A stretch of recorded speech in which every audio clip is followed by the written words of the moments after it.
Salam saudara, selamat pagi, selamat hari Minggu.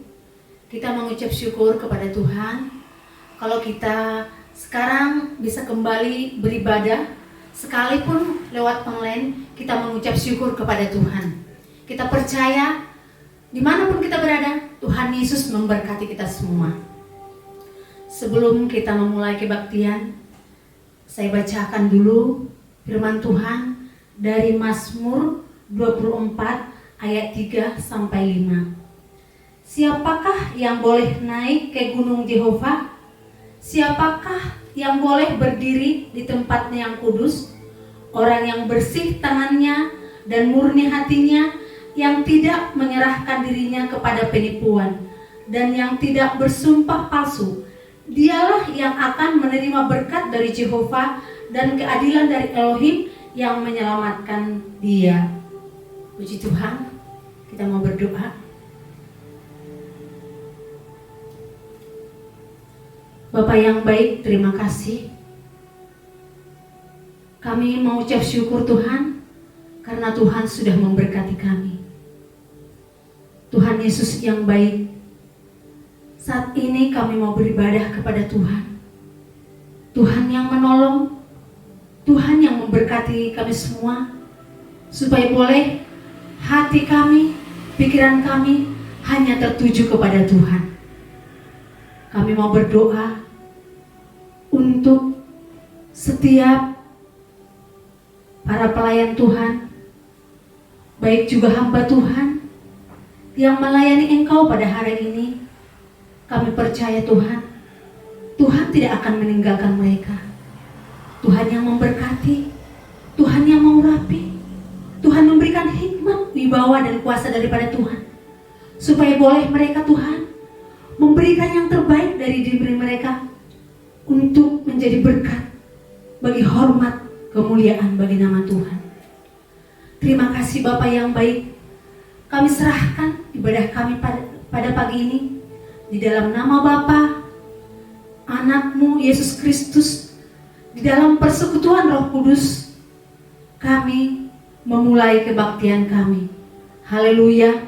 Amin. Selamat pagi Bapak Ibu Saudara yang dikasihi Tuhan. Kita bersyukur pagi hari ini kita masih bisa beribadah kepada Tuhan. Walaupun saat ini kita berada di rumah masing-masing, kita percaya bahwa kuasa Tuhan tetap berada di dalam hidup kita. Dan kita saat ini mau beribadah kepada Tuhan, kita mau memuji Tuhan, kita mau menyembah Tuhan. Kita mau katakan bahwa kami memuji kebesaran-Mu Tuhan. Haleluya. Terima kasih.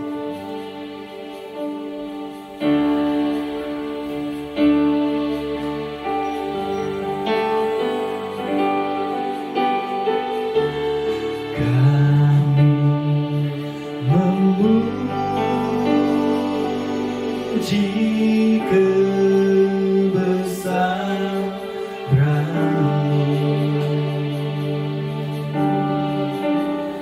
ajar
di dalam hidup kita. Kita akan menyembah Tuhan. Kita mau katakan bahwa mukjizat Tuhan nyata di dalam hidup kita. Kita mengalami mukjizat Tuhan hari lepas hari. Kita percaya pertolongan Tuhan tetap ada, tetap Tuhan nyatakan di dalam hidup kita. Mari kita sembah Tuhan, mari kita angkat pujian ini dengan segenap hati kita. Haleluya.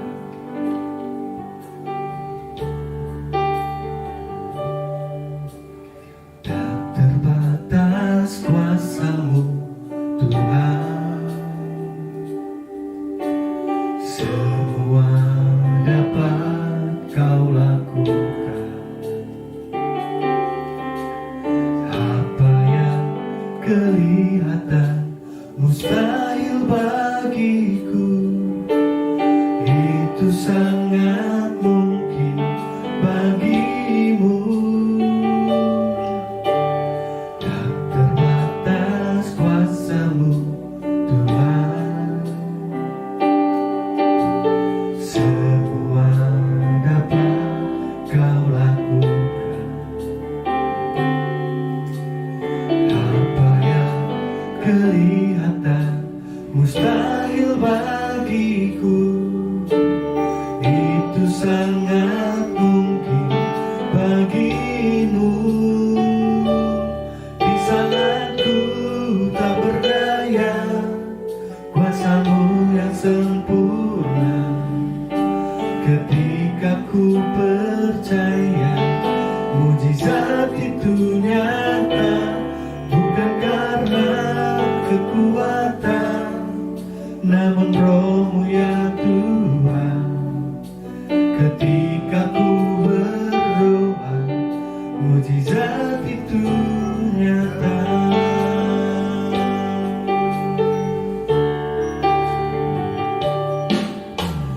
Tak terbatas kuasa-Mu Tuhan,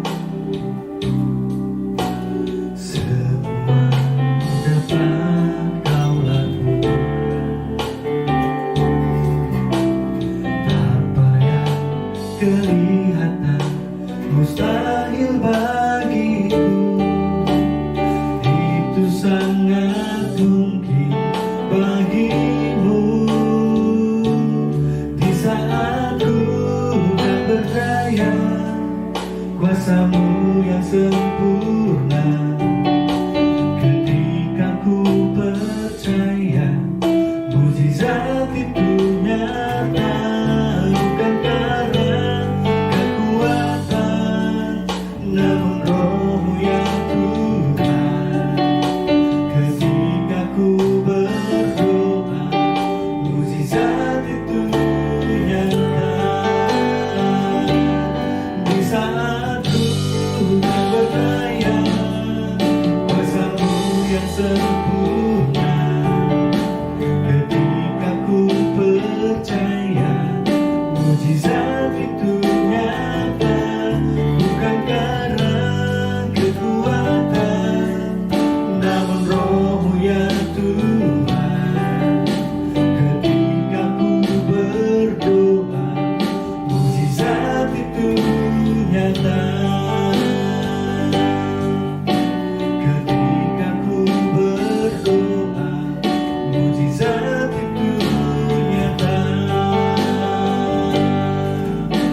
Ketika ku berdoa, mujizat itu nyata.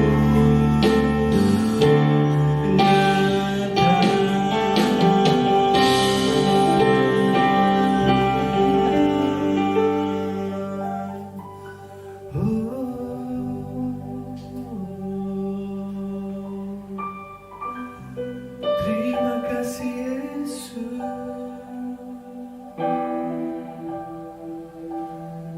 kami mau menyembah-Mu.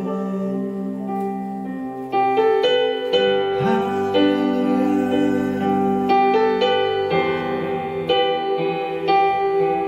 Mujizat-Mu Tuhan,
Ketika ku percaya mujizat itu nyata, bukan karena kekuatan, namun Roh-Mu ya Tuhan.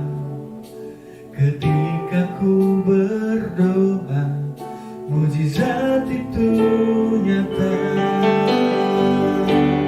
Di saat ku berdaya, kuasa-Mu yang sempurna. Ketika ku percaya, mujizat itu nyata, bukan karena kekuatan, namun Roh-Mu ya Tuhan. Ketika ku berdoa, mujizat itu nyata. Ketika ku berdoa, mujizat itu nyata. Ketika ku berdoa, mujizat itu nyata.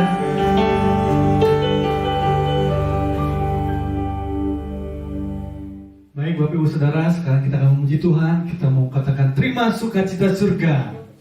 Haleluya.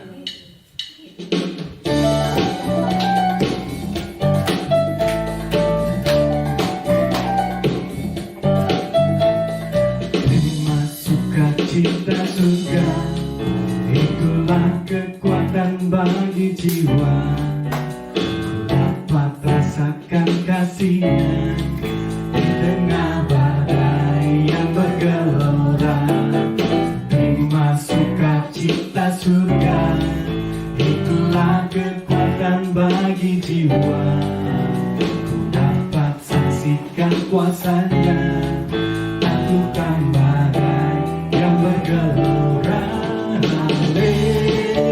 Haleluya, Kau ada dalam hatiku, takkan patah semangatku, takkan hilang kekuatanku. Haleluya, Kau bagimu, sukacita surga nyata penuhiku. Haleluya. Kita akan pujian lagi. Terima sukacita surga, itulah kekuatan bagi jiwa. Dapat rasakan kasih-Nya di tengah badai yang bergelora. Terima sukacita surga, itulah kekuatan bagi jiwa. Dapat saksikan kuasa-Nya, taklukan badai yang bergelora. Haleluya, Kau ada dalam hatiku, takkan patah semangatku, takkan hilang kekuatanku. Haleluya, ku mau bersorak bagimu, sukacita surga nyata penuhiku. Haleluya, Kau ada dalam hatiku, takkan patah semangatku, takkan hilang kekuatanku. Haleluya, ku mau bersorak bagimu, sukacita surga nyata penuhiku. Sukacita surga nyata penuhiku. Sukacita surga nyata penuhiku.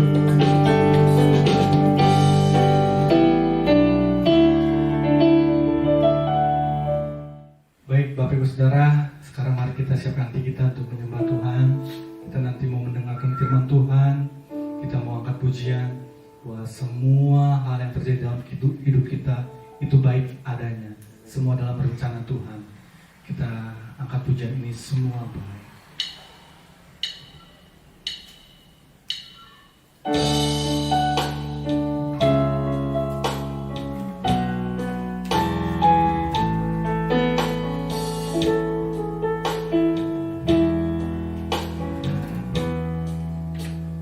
Dari semula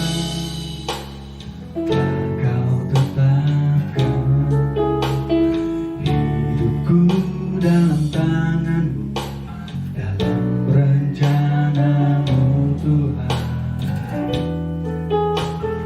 Rencana indah telah Kau siapkan bagi masa depanku yang penuh harapan. Semua baik, semua baik. Apa yang telah Kau perbuat di dalam hidupku, semua baik, sungguh teramat baik. Kau jadikan hidupku berarti.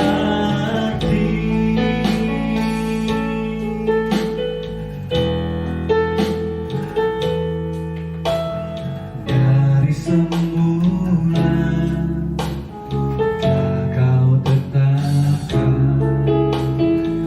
hidupku dalam tangan-Mu, dalam rencana-Mu Tuhan. Rencana indah telah Kau siapkan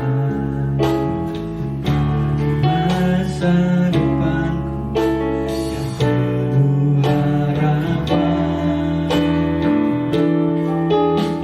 Semua baik, semua baik. Apa yang telah Kau perbuat di dalam hidupku,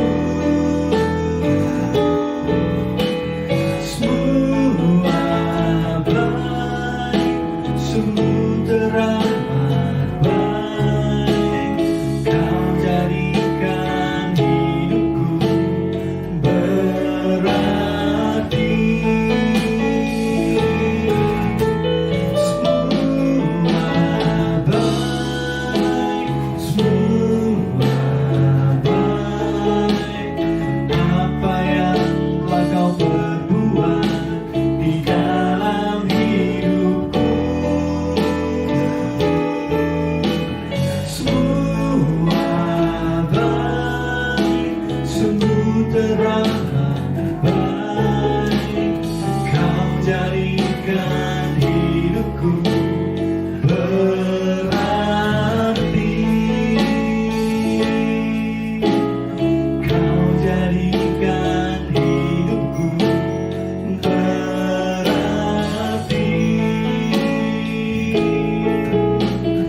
Kau jadikan hidupku berarti.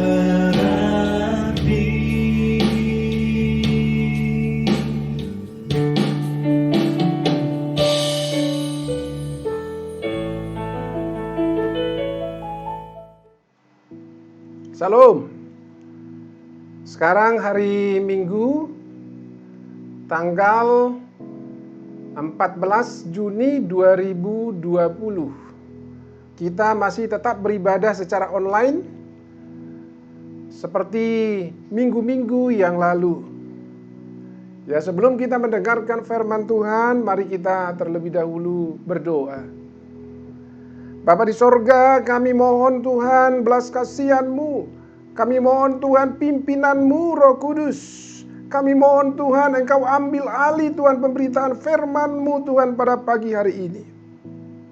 Supaya boleh Tuhan Engkau sungguh yang menjadi pusat perhatian kami. Kami yang mendengarkan demikian juga yang memberitakan Tuhan. Yesus Kristus menjadi pusat perhatian kami. Sehingga boleh Tuhan firman-Mu yang diberitakan itu menjadi berkat bagi kami semua untuk menambahkan, menguatkan, meneguhkan iman kami kepada Tuhan kami Yesus. Terima kasih Bapa, kami serahkan Tuhan waktu ini supaya Roh-Mu yang kudus ambil alih semuanya sampai selesai. Dalam nama Tuhan Yesus kami berdoa, haleluya. Sama-sama kita katakan, amin. Saudaraku, sebelum kita mendengarkan firman Tuhan, mari kita terlebih dahulu mendengarkan kesaksian pujian dari anak kami yang bernama Livia Clarissa. Silakan.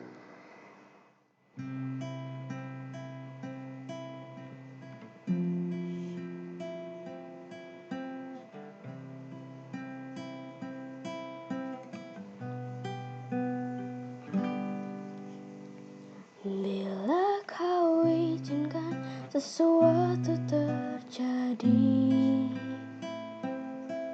ku percaya semua untuk kebaikanku.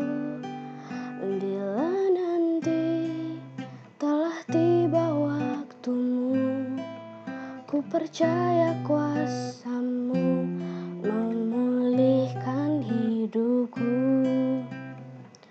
Waktu Tuhan pasti yang terbaik, walau kadang tak mudah dimengerti. Lewati cobaan,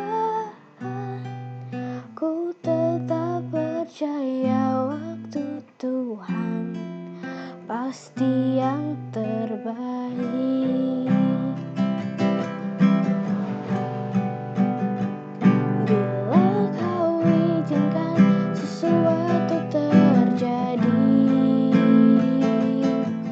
ku percaya semua untuk kebaikanku. Bila nanti telah tiba waktumu, ku percaya kuasa-Mu memulihkan hidupku. Waktu Tuhan pasti yang terbaik, walau kadang tak mudah dimengerti. Lewati cobaan, ku tetap percaya waktu Tuhan pasti yang terbaik. Waktu Tuhan pasti yang terbaik, walau kadang tak mudah dimengerti. Lewati cobaan, ku tetap percaya waktu Tuhan pasti yang terbaik.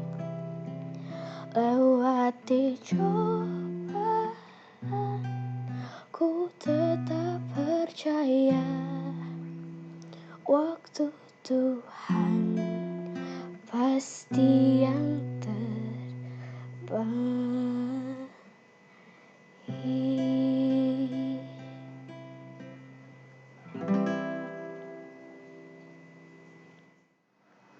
Minggu yang lalu, saudaraku, kita sudah mendengarkan firman Tuhan mengenai lembah penentuan.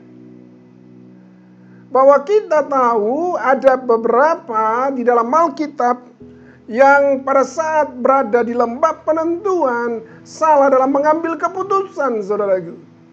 Sehingga mereka mengalami sesuatu hal yang pahit dalam hidup mereka. Ya, kita ambil contoh minggu yang lalu adalah Naomi. Dan kita melihat, saudaraku, ada yang mengambil satu keputusan pada saat ada di lembah penentuan. Seperti Ruth, dia mengambil keputusan yang benar.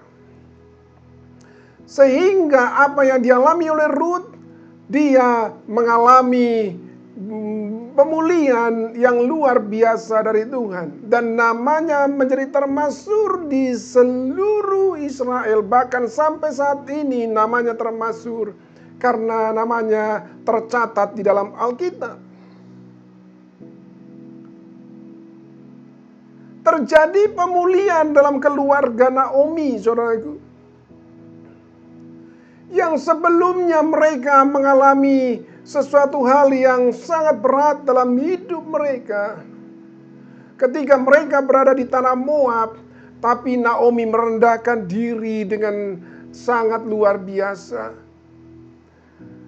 Dia tidak pernah mengeluh walaupun dia mengalami kehidupan yang sangat berat, kehidupan yang sangat sulit. Dia tidak mengeluh. Dia tidak pernah menyalahkan Tuhan dalam hidupnya. Dan Ruth juga adalah seorang yang sangat rendah hati. Sehingga Tuhan memulihkan kehidupan mereka.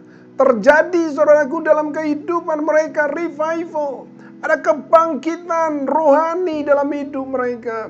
Mereka bersandar kepada Tuhan. Dan Tuhan memperhatikan hidup mereka. Sehingga dari keturunan daripada Ruthlah akhirnya lahir nenek moyang daripada Tuhan Yesus. Sangat luar biasa. Kehidupan mereka menjadi teladan bagi kita. Supaya boleh kita merendahkan diri kita di hadapan Tuhan. Merendahkan hati kita di hadapan Tuhan. Kalau kita lihat Ruth, saudaraku, minggu yang lalu, dia rela untuk mau bekerja, saudaraku, di sawah. Ya, kalau saat ini zaman sekarang itu adalah sawah. Dia rela untuk melakukan pekerjaan yang berat seperti itu. Karena kerendahan hatinya. Apapun ya pekerjaan, dia tidak takut dia melakukan pekerjaan itu. Tidak gengsi dia melakukan pekerjaan itu. Apapun pekerjaan itu dia mau melakukannya karena dia rendah hati. Dia tidak peduli siapapun yang melihat dia. Tapi dia lakukan pekerjaan itu. Ya, walaupun dia mungkin perempuan yang ya kulitnya mungkin putih, cantik parasnya, tapi dia tidak peduli dengan semuanya itu. Dia rela untuk melakukan pekerjaan seperti itu di sawah. Dan Tuhan memperhatikan hidup Ruth, saudaraku. Tuhan memulihkan kehidupan Ruth. Tuhan memulihkan kehidupan Naomi. Terjadi kebangkitan rohani. Terjadi pemulihan ekonomi dalam kehidupan mereka. Saya percaya kalau terjadi revival, saudaraku, kebangkitan rohani, maka akan juga terjadi kebangkitan ekonomi. Tuhan akan memulihkan ekonomi anak-anaknya. Kita lihat, saudaraku, untuk hari ini, pagi hari ini, kita akan mendengarkan firman Tuhan mengenai revival. Kebangunan rohani, kebangkitan rohani. Ya, ini menjadi topik kita pada pagi hari ini. Kita lihat, saudaraku, dari Matius 9 ayatnya yang ke-13. Matius 9 ayatnya yang ke-13. Jadi pergilah dan pelajarilah arti firman ini.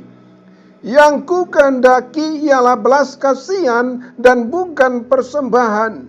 Karena aku datang bukan untuk memanggil orang benar, melainkan orang berdosa.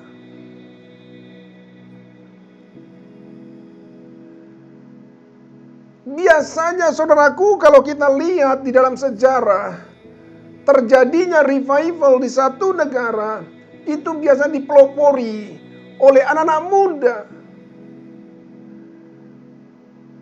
Dan pernah saudaraku di Indonesia terjadi revival yang mungkin banyak orang tidak tahu sejarahnya.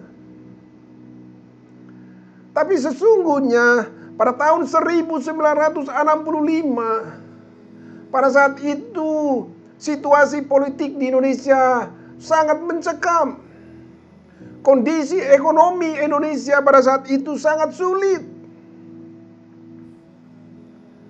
Itu adalah zaman komunis tahun 1965. Dan setiap orang dikejar-kejar. Ya, kalau mereka dicap sebagai komunis, maka mereka akan dibunuh, ditangkap, disiksa sedemikian itu. Jadi sangat mencekam pada zaman itu. Tapi ada sekelompok anak muda pada tahun-tahun itu, mereka berdoa dengan sungguh kepada Tuhan. Mereka memohon supaya terjadi revival, kebangunan rohani, terjadi kebangkitan rohani di Indonesia. Dimulai dari doa yang sungguh kepada Tuhan. Mereka bersepakat, saudaraku, anak-anak muda ini, mereka berdoa, memohon supaya terjadi revival di Indonesia. Dan apa yang terjadi setelah beberapa lama mereka berdoa, saudaraku, Tuhan berbicara kepada mereka untuk pergi ke satu daerah terpencil di daerah timur NTT, yaitu kota Soe. Ketika mereka pergi ke sana, saudaraku, mereka pergi dengan mantap. Tidak ada keraguan dalam diri mereka. Hati mereka terfokus kepada jiwa-jiwa, saudaraku. Karena Tuhan, mereka tahu, saudaraku, bahwa Tuhan yang mengutus mereka untuk pergi ke satu daerah di kota Soe. Dan di dalam penginjilan yang mereka lakukan, terjadi hal-hal yang luar biasa, saudaraku. Yang pernah terjadi dicatat di dalam sejarah revival di Indonesia. Ketika mereka ada di dalam satu tempat, yaitu gereja, saudaraku. Gereja Presbyterian. Di mana gereja ini biasa dalam melakukan ibadah. Itu sangat liturgis. Semuanya diatur sedemikian itu. Bahkan doa pun ditulis. Setelah ditulis baru nanti ketika berdoa dibacakan sedemikian itu. Semua serba liturgis. Diatur sedemikian itu dalam ibadah mereka. Tapi pada hari itu, saudaraku, ketika terjadi kebangunan rohani di tempat itu, dahsyat luar biasa, terjadi kegerakan roh Tuhan yang dahsyat di gereja itu.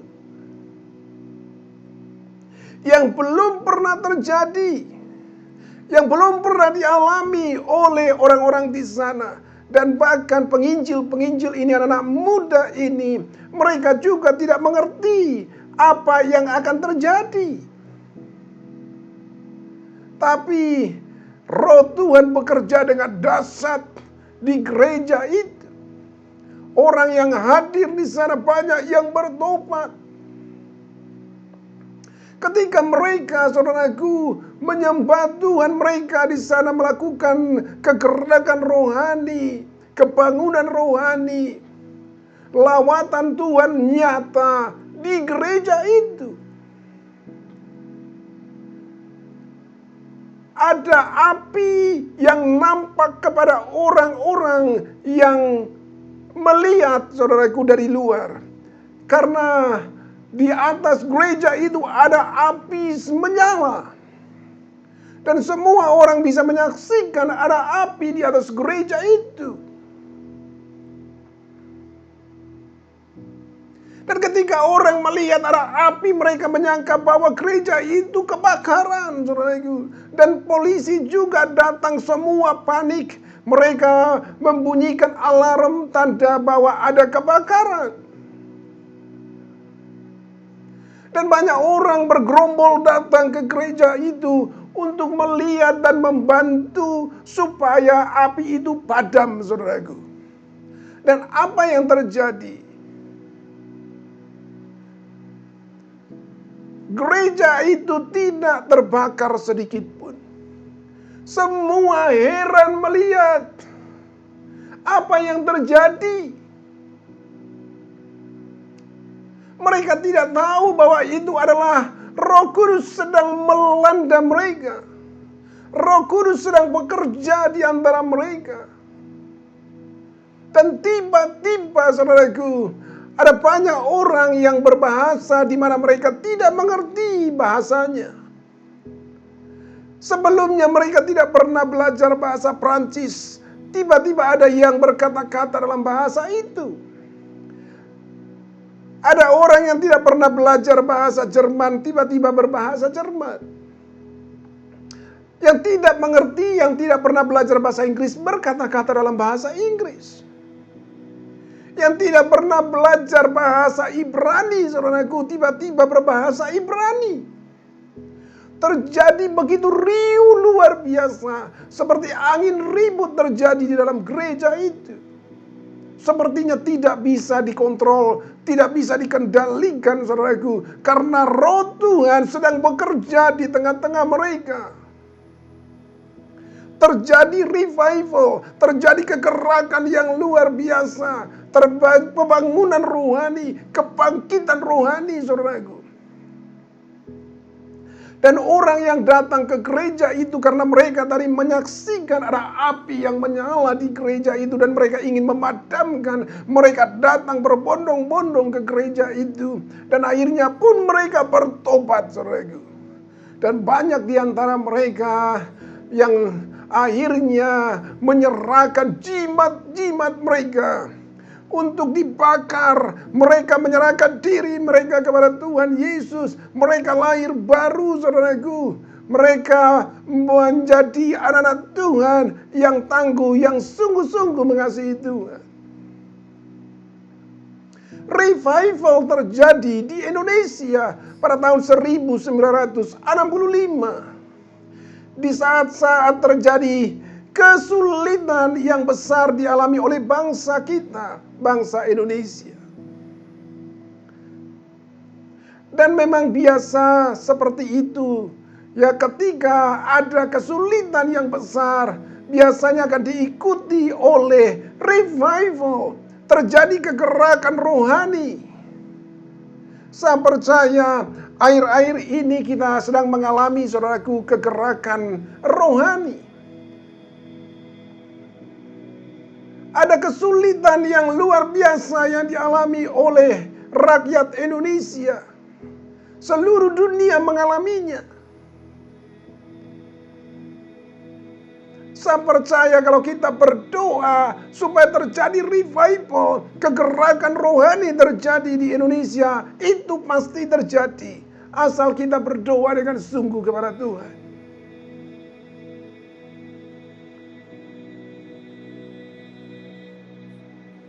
Ketika terjadi revival, saudaraku, di Soe, ada mujizat-mujizat terjadi di sana. Mereka dipenuhi oleh Roh Kudus. Dan mujizat boleh terjadi, ada yang buta melihat, yang tuli mendengar, saudaraku, yang timpang berjalan, bahkan yang mati dibangkitkan, saudaraku. Dan yang luar biasa lagi ketika mereka di dalam penginjilan ke daerah-daerah terpencil, dan mereka harus melewati ada sungai yang deras, yang begitu dalam, saudaraku. Lebar sungai itu sekitar 20 meter, dalamnya sekitar 6 meter. Tidak ada jembatan untuk menyeberang. Dan mereka harus pergi ke seberang sungai itu untuk memberitakan Injil. Karena Tuhan perintahkan untuk pergi ke satu desa yang terpencil di sana. Karena mereka melihat sungai itu, saudaraku, mereka berhenti. Dan mereka berpikir apa yang mereka harus lakukan untuk bisa sampai ke sungai itu, ke seberang sungai. Tiba-tiba roh Tuhan berkata kepada mereka untuk mereka pergi menyeberangi sungai itu. Pemimpin penginjilan pada saat itu sebagai leadernya mengatakan kepada timnya, ayo kita pergi menyeberangi sungai ini. Tapi sebagian tim mereka berkata kepada pemimpin tim itu, bagaimana bisa kita menyeberang sungai itu? Sungai itu begitu deras dan dalam. Biarlah kita tunggu nanti ada perahu untuk kita bisa naiki sehingga kita bisa menyeberang. Mereka berpikir, saudaraku, secara manusia. Tapi Tuhan mendorong pemimpin tim ini untuk saat itu juga mereka harus menyeberang. Tidak perlu harus menunggu sampai besoknya, sampai datang ada perahu nanti menyeberangkan mereka. Akhirnya pemimpin tim ini, dia langsung mengambil inisiatif untuk langsung maju, saudaraku. Dia melangkah dengan mantap karena dia tahu Tuhan yang perintahkan untuk menyeberang pada saat itu. Ketika dia mulai, saudaraku, melangkah, dia menginjakkan kakinya di sungai itu, apa yang terjadi? Tim yang melihat pemimpinnya, leadernya, dia tidak hanyut, saudaraku. Bahkan air yang dalamnya 6 meter itu tidak sampai di lututnya. Dia bisa berjalan di atas air itu begitu mudahnya. Sehingga semua tim mengikuti pemimpinnya pada saat itu. Dan mereka berjalan di atas air. Dan mereka menyeberangi sungai itu. Mereka sampai di seberang ada desa untuk mereka memberitakan Injil di sana. Luar biasa. Mujizat Tuhan kerjakan, saudaraku. Dan banyak orang bertobat. Banyak orang menyerahkan hidup mereka kepada Tuhan.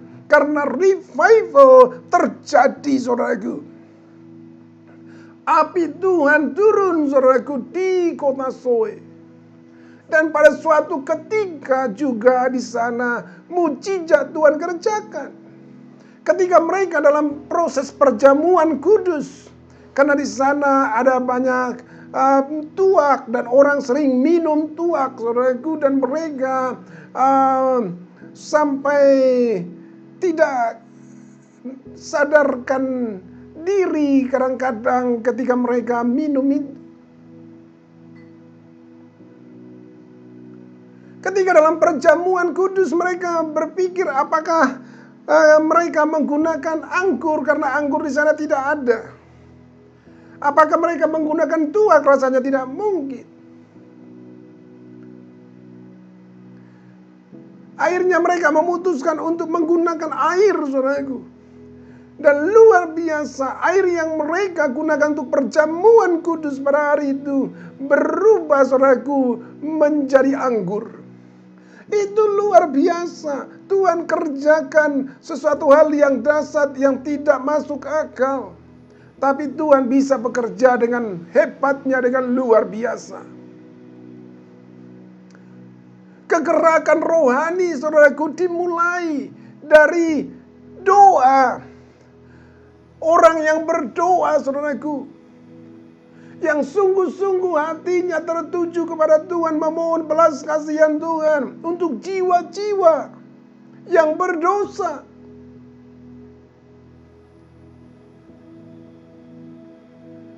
Kalau kita, saudaraku, hati kita tertuju kepada jiwa-jiwa, ada belas kasihan kepada jiwa-jiwa yang berdosa, Dan kita memohon belas kasihan Tuhan supaya terjadi revival, terjadi kegerakan rohani, lawatan Tuhan di Indonesia. Saya percaya itu akan terjadi.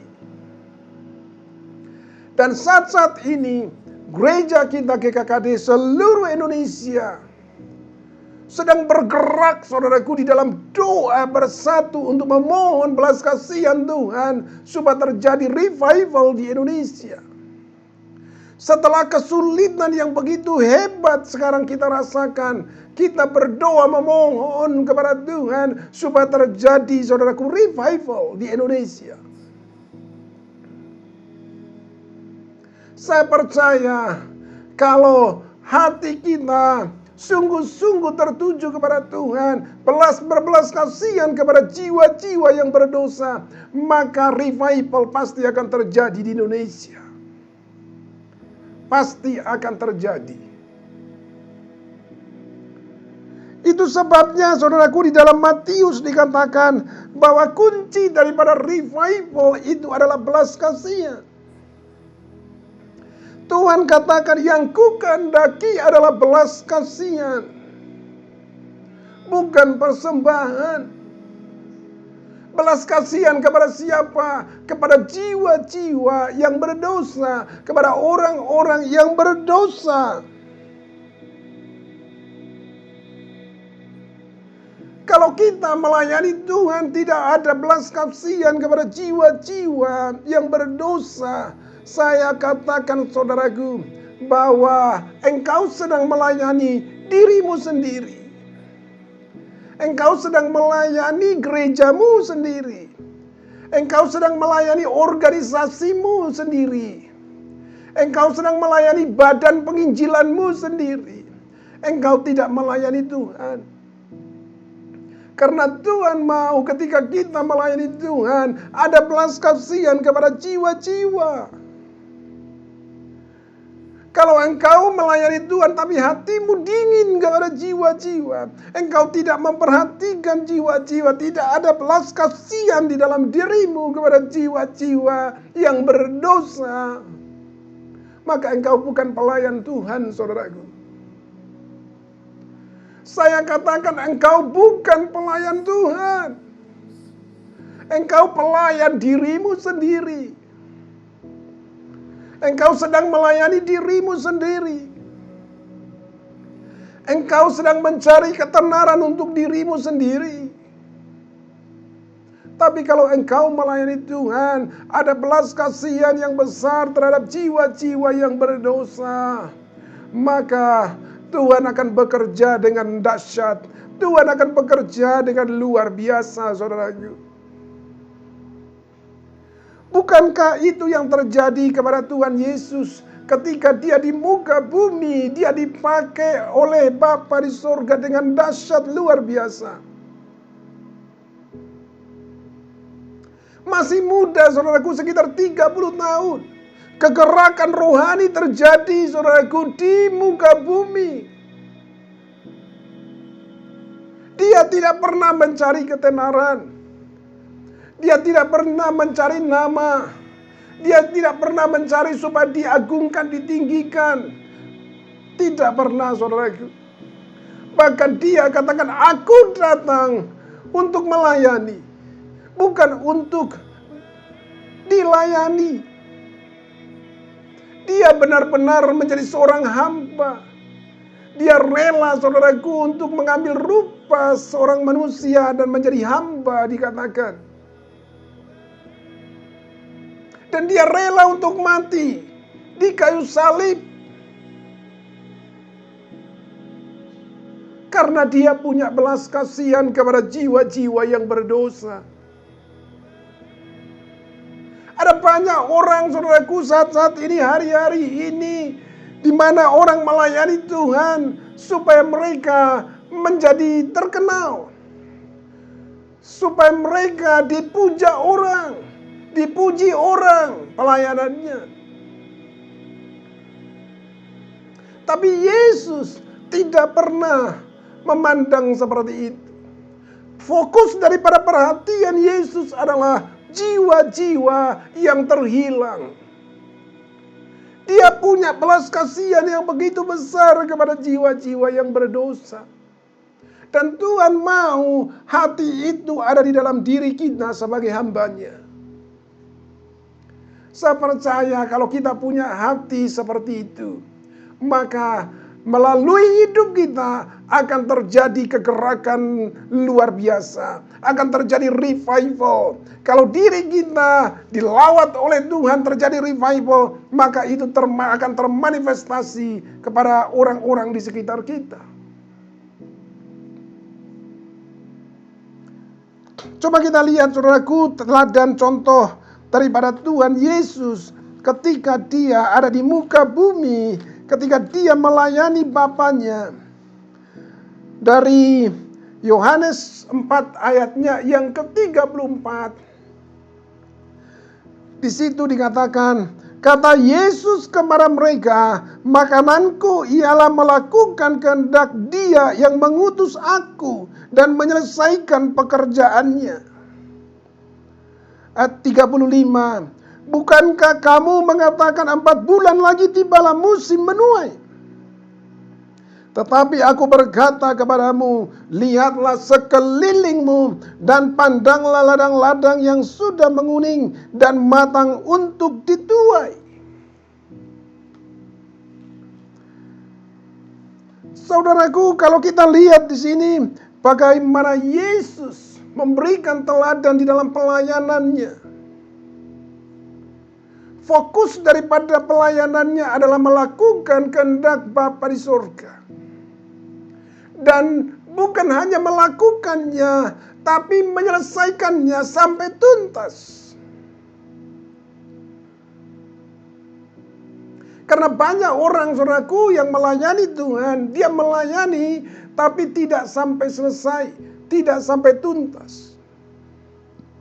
Tapi Yesus Kristus, dia menyelesaikannya sampai tuntas.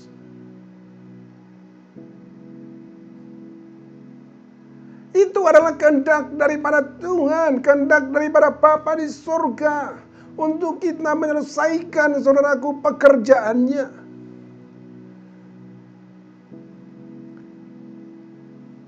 Apa yang menjadi isi hati daripada Tuhan? Kita harus tahu isi daripada hati Bapa di surga.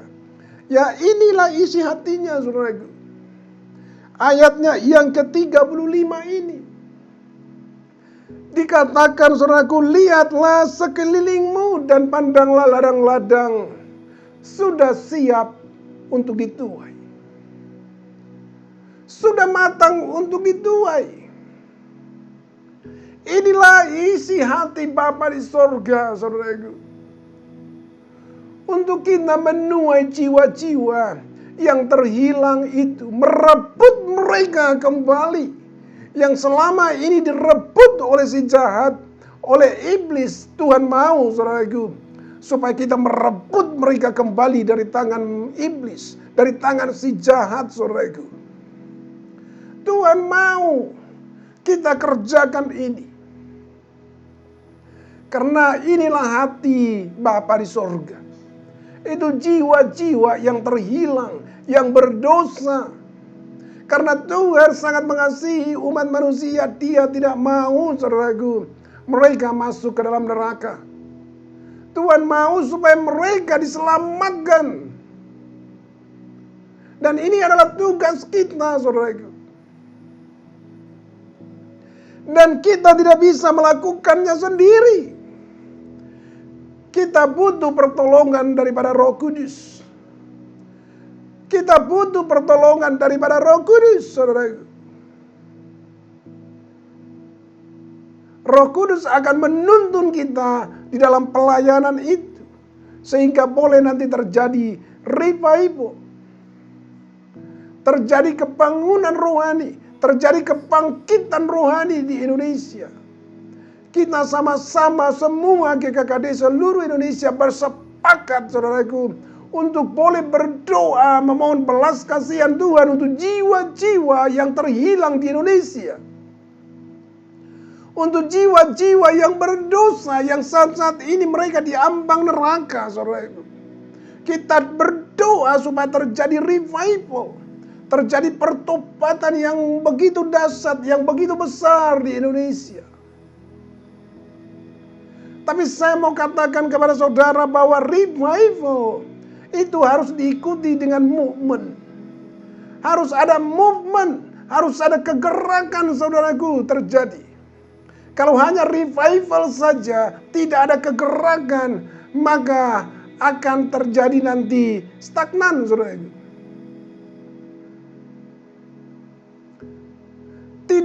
Makanya Tuhan katakan dalam firman-Nya, iman tanpa perbuatan adalah kosong. Kalau revival tanpa ada movement, tanpa ada kegerakan, maka itu hanya sementara saja, hanya berhenti di situ saja. Itu sebabnya harus ada movement, harus ada kegerakan, saudaraku. Dan Tuhan mau itu terjadi. Ada kegerakan.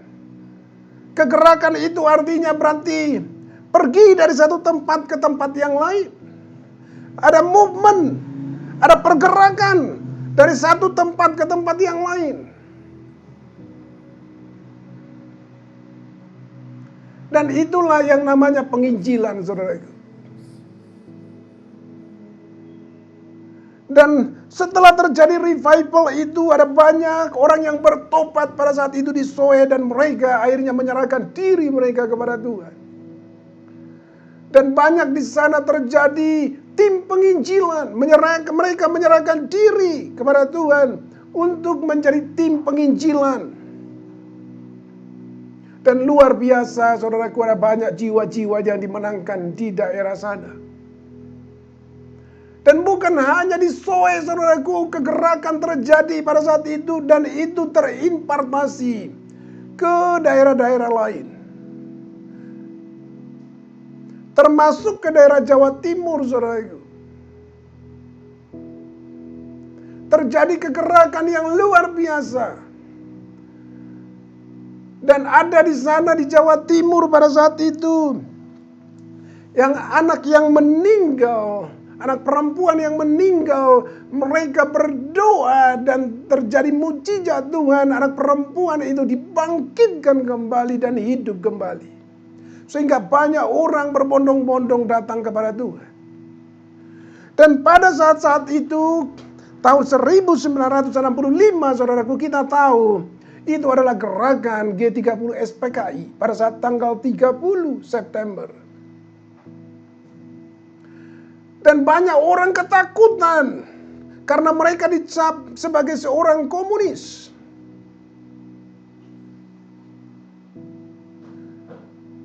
Sehingga banyak di antara mereka, saudaraku, yang mencari gereja sebagai perlindungan mereka. Karena mereka tahu anak-anak Tuhan pada saat itu mereka sangat mengasihi. Mereka terbuka dengan orang-orang itu. Akhirnya mereka banyak yang bergabung ke gereja. Dan gereja kewalahan untuk menampung begitu banyak orang baru yang dibaptis menjadi orang Kristen pada saat itu. Sepertinya gereja pada saat itu belum siap karena gelombang pertobatan yang luar biasa. Banyak orang datang ke gereja, memenuhi gereja untuk mereka bergabung di gereja itu. Karena mereka tahu orang-orang Kristen penuh dengan kasih. Itu kegerakan yang luar biasa sehingga pertumbuhan Kristen pada saat itu luar biasa, naik cepat, drastis. Karena ada masa-masa sulit pada saat itu. Dan terjadilah kegerakan rohani, ada revival di Indonesia. Dan saat-saat ini saudaraku, ada banyak yang menubuatkan akan terjadi revival berikutnya. Yaitu saat-saat ini, di mana kesulitan sedang terjadi di muka bumi. Di Indonesia, kita mengalami kesulitan. Dan kita berdoa supaya kegerakan rohani, revival itu boleh terjadi di Indonesia. Ada banyak orang akhirnya nanti mencari Tuhan. Mereka bertobat, saudaraku. Mereka menyerahkan semuanya, jimat-jimat mereka untuk dibakar, serahkan semuanya untuk dibakar. Dan mereka menyerahkan diri mereka kepada Tuhan. Dan inilah saudaraku yang kita mau gereja GKKD seluruh Indonesia untuk boleh bersatu memohon supaya terjadi revival. Ada gelombang pertobatan yang luar biasa di Indonesia. Tapi sekali lagi saya katakan bahwa semuanya itu harus berlandaskan belas kasihan. Kalau hanya kegiatan-kegiatan semata-mata kita dibuat sibuk sedemikian itu, tapi hatinya dingin kepada jiwa-jiwa, revival tidak akan terjadi.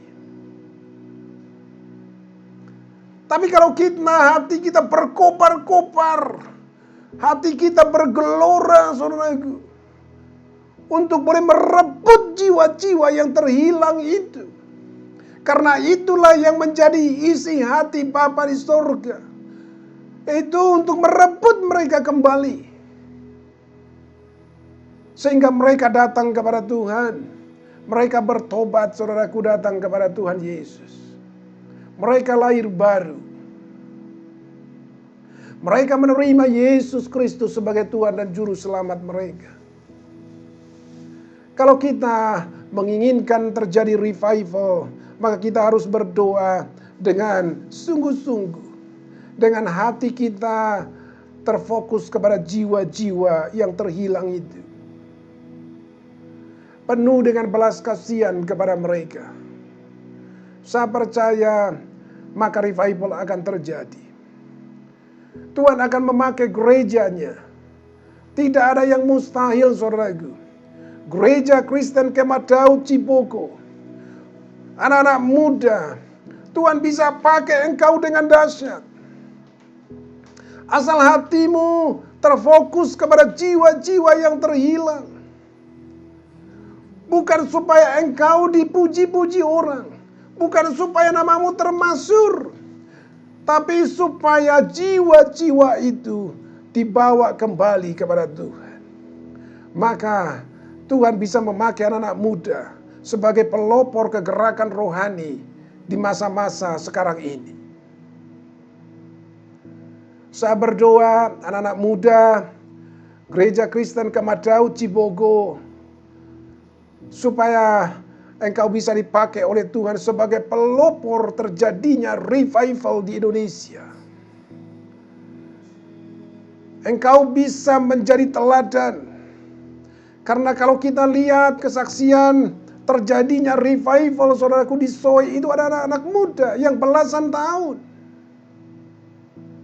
Mereka sungguh-sungguh memohon terjadi revival. Dan Tuhan pakai mereka dengan luar biasa. Orang-orang yang bertobat di Soe adalah banyak anak-anak muda. Mereka menyerahkan diri mereka kepada Tuhan. Ada usia yang belasan tahun. Tuhan pakai mereka dengan dahsyat. Haleluya, haleluya.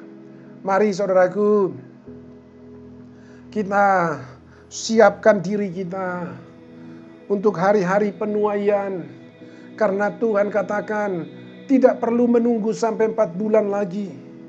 Tuhan katakan, lihat sekelilingmu, pandanglah ladang-ladang sudah menguning dan sudah matang untuk dituai. Artinya kita harus siap, saudaraku. Kita harus siap. Hati kita boleh tertuju kepada Tuhan. Hati kita boleh berbelas kasihan kepada jiwa-jiwa itu. Saya percaya kalau kita sungguh-sungguh saudaraku mengharapkan terjadi revival di Indonesia, maka itu pasti terjadi. Kalau kita sepakat berdoa supaya terjadi kegerakan rohani di Indonesia, saya percaya itu pasti terjadi. Sehingga nanti semua gereja di Indonesia penuh dengan jiwa-jiwa baru. Karena mereka mencari keselamatan, mereka mencari Tuhan yang benar. Dan kita harus siap, semua gereja harus siap untuk menyambut kedatangan jiwa-jiwa baru itu. Oh haleluya, haleluya. Waktu Tuhan itu adalah waktu yang terbaik, saudaraku. Seperti kesaksian tadi dalam lagu pujian itu. Waktu Tuhan itu adalah waktu yang terbaik. Dan saya percaya ini adalah waktu Tuhan yang terbaik untuk bangsa kita. Untuk menuai jiwa-jiwa. Karena Tuhan katakan sudah menguning. Sudah menguning. Inilah waktunya untuk kita menuai jiwa-jiwa. Oh haleluya, haleluya. Mari kita tundukkan kepala kita. Kita mau tutup ibadah kita. Haleluya, Yesus. Bapa di sorga, kami mengucap syukur Tuhan. Karena Engkau adalah Tuhan yang dahsyat, Tuhan yang luar biasa. Engkau adalah Tuhan kami yang perkasa. Kalau kami fokus Tuhan dengan jiwa-jiwa yang terhilang. Kalau hati kami Tuhan, sungguh Tuhan memperhatikan jiwa-jiwa yang berdosa. Penuh dengan belas kasihan kepada mereka. Supaya mereka diselamatkan Tuhan dari ikatan roh-roh jahat itu. Dan kami mau merebut mereka dari tangan roh-roh jahat. Kami percaya, saya percaya ya Tuhan bahwa Engkau tidak akan membiarkan kami sendirian. Engkau akan menyertai kami. Bahkan dengan kuasa-Mu Tuhan. Maka dengan mujizat-mujizat-Mu Engkau akan menyertai kami. Fokus kami bukan mujizatnya. Fokus kami adalah jiwa-jiwa yang terhilang. Mujizat itu adalah bagian daripada rencana Tuhan, sarana Tuhan untuk boleh membawa jiwa-jiwa datang kepada Tuhan. Dan biarlah kiranya Tuhan perhatian kami sama dengan perhatian Tuhan. Fokus kami sama dengan fokus Tuhan, yaitu jiwa-jiwa. Jauhkan daripada kami Tuhan fokus terhadap diri sendiri. Fokus terhadap gereja kami sendiri. Kepada organisasi gereja. Terhadap organisasi badan-badan penginjilan. Tapi boleh Tuhan fokus kepada jiwa-jiwa itu. Memperhatikan mereka dengan penuh belas kasihan. Tolong kami Tuhan gereja-Mu di Indonesia. Supaya boleh terjadi Tuhan kegerakan yang dahsyat, yang luar biasa. Terjadi revival di Indonesia. Seperti halnya pernah terjadi Tuhan di Soe. Maka Tuhan sanggup untuk melakukan hal yang sama untuk tahun-tahun ini, saudaraku. Untuk tahun-tahun ini. Engkau sanggup melakukannya ya Tuhan. Engkau sanggup melakukannya. Tolong Tuhan, supaya boleh Tuhan revival boleh terjadi di Indonesia. Terjadi kebangunan rohani kembali. Kebangkitan rohani terjadi. Ada banyak jiwa-jiwa boleh datang kepada Tuhan. Menyerahkan diri mereka, hidup mereka kepada Tuhan Yesus. Biarlah Tuhan semua hamba-hamba-Mu di Indonesia, penginjil-penginjil, supaya boleh fokus semuanya perhatiannya kepada jiwa-jiwa yang berdosa. Kepada jiwa-jiwa yang terhilang ya Tuhan. Oh Tuhan, terima kasih Tuhan. Jauhkan Tuhan daripada keinginan untuk mereka dipuji-puji atau untuk menjadi ketenaran mereka sendiri, supaya mereka menjadi terkenal. Oh Tuhan, jauhkanlah fokus seperti itu. Keinginan kedagingan seperti itu Tuhan, jauhkan Tuhan dari hamba-hamba-Mu. Oh Tuhan, tolonglah Tuhan, supaya kami semua benar-benar Tuhan terfokus kepada jiwa-jiwa itu. Pandangan kami kepada jiwa-jiwa yang terhilang itu. Oh Tuhan, terima kasih Tuhan, terima kasih. Terima kasih. Oh glory, haleluya, glory, haleluya. Saudaraku, dimanapun engkau berada saat ini, ketika engkau mendengarkan firman Tuhan ini, mungkin saat-saat ini hatimu dingin. Engkau adalah seorang pelayan Tuhan, tapi hatimu dingin. Sepertinya tidak ada belas kasihan kepada jiwa-jiwa yang terhilang. Engkau sepertinya melayani dirimu sendiri saja. Sepertinya engkau melayani gerejamu sendiri saja. Hanya melayani organisasi gerejamu saja, seperti rutinitas semata-mata. Saat ini datang kepada Tuhan.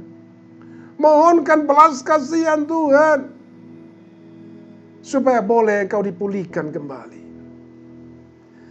Karena kalau terjadi revival di dalam dirimu, maka itu akan terimpartasi kepada sekitarmu. Maka api Roh Kudus itu akan dirasakan oleh yang lain.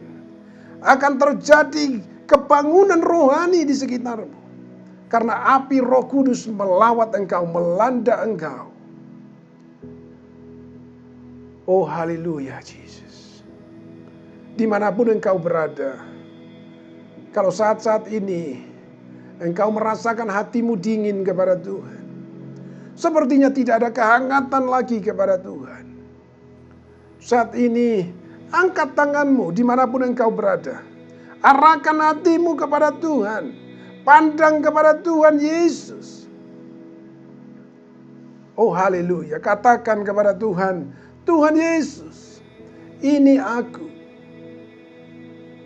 Saya butuh Tuhan revival dalam hidupku. Saya butuh belas kasihan kepada jiwa-jiwa yang terhilang. Saya butuh Tuhan kepenuhan Roh Kudus. Saya butuh roh yang bernyala-nyala. Saya butuh roh Tuhan yang luar biasa berkobar-kobar dalam hidupku.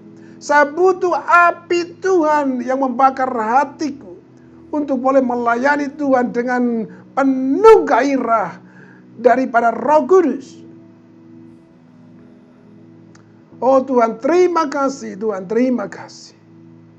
Terima kasih. Terimalah semuanya itu menjadi bagianmu. Turunlah semuanya itu memenuhi hidupmu. Sehingga engkau mulai saat ini ke depan, hatimu akan bernyala-nyala untuk mengasihi Tuhan. Hatimu akan berkobar-kobar kembali untuk melayani Tuhan. Yang selama ini dingin, sekarang Tuhan membakar kembali hatimu untuk boleh mengasihi Tuhan, mengasihi jiwa-jiwa yang terhilang, melayani Tuhan dengan sungguh-sungguh, dengan segenap hatimu, dengan fokus kepada Tuhan. Perhatianmu adalah jiwa-jiwa yang terhilang. Oh Bapa, terima kasih Tuhan, terima kasih. Saat ini kita mau tutup ibadah kita, terimalah berkat Tuhan. Tuhan memberkati engkau dan melindungi engkau dimanapun engkau berada, kemanapun engkau pergi. Di saat-saat ini Tuhan, semua orang ketakutan dengan virus corona. Tapi kami percaya Engkau adalah Tuhan yang memelihara hidup kami. Engkau adalah Tuhan Yesus yang selalu melindungi kami, yang memelihara kami, yang melingkupi kami. Darah Yesus yang menyelimuti kami. Sehingga boleh Tuhan kami terluput daripada virus corona yang ditakuti oleh banyak orang. Karena darah Yesus. Karena darah Yesus yang melingkupi kami.